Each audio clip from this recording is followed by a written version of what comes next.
Hey everyone, what's going on today? This is Mind-Body Connection with a book summary of a famous best-selling book called The 6 Pillars of Self-Esteem by Nathaniel Branden. Self-esteem is often defined as the health of the mind. It's the confidence in our ability to cope with the challenges of life, confidence in our right to feel deserving of a happy and fulfilled life. We can't ignore self-esteem. It's always there working in the background whether we pay attention to it or not. Self-esteem is like building muscle. The more we practice, the stronger it gets. We have the ability to improve in one or all 6 of these pillars at any time. The choice is up to us, but we do need all 6 pillars working together to have self-esteem. Just imagine what would happen to a table if it just had one leg. The first pillar is the practice of living consciously. Living consciously means you live in the present, the right here and now.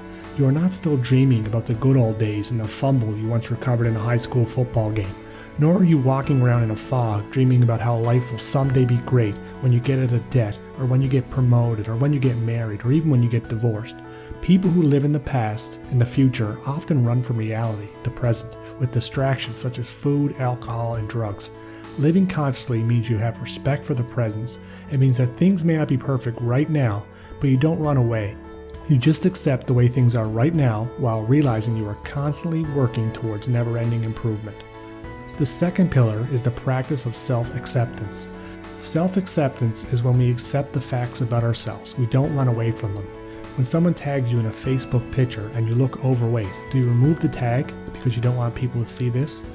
As an experiment, try standing naked in front of a mirror. This is extremely awkward for most people. Look over every inch of your body and fully accept what you see. Even the areas where you wish you could change. Accepting yourself doesn't mean you're happy with everything about yourself. Self-acceptance is accepting a fact as a fact. This is me. I'm not perfect, but I still love myself. When we accept ourselves rather than hide from ourselves, permanent change comes much easier. Self-acceptance is also realizing that you feel what you feel, you think what you think, but this doesn't mean you have to act on it. When we improve on self-acceptance, we don't let emotions and impulses have the last word on what we do. You may not want to go to work, but you can acknowledge that, you can feel that, then you can let it go and go to work anyway. When we fully experience negative feelings, we can let go of them because they had their say. Any emotion or behavior that we have is an expression of yourself. It may not be an expression that you like or admire, but it's an expression nonetheless. What is true is true. You are feeling what you are feeling, and you accept the reality of your experience. The third pillar is the practice of self-responsibility. Self-responsibility is believing that you are responsible for your life. You are responsible for your thoughts, decisions, happiness, and how you spend your time. Some things you have control over and some things you don't, but you are responsible to know the difference between the two. Improve on what you can change and learn to accept what you can't. The power of self-responsibility is that when you're responsible for your life, you realize that it's up to you to fix it. And more importantly, no one is coming to save you. You have to save yourself. The fourth pillar is the practice of self-assertiveness. Self-assertiveness is not being pushy. It means you stand up for yourself, but that doesn't mean you need to put others down. You honor your wants, needs, and values. You speak up for your feelings. You speak up at meetings because you feel like your ideas are worthy and that they have value, so you want to share that value with others. The fifth pillar is the practice of living purposely.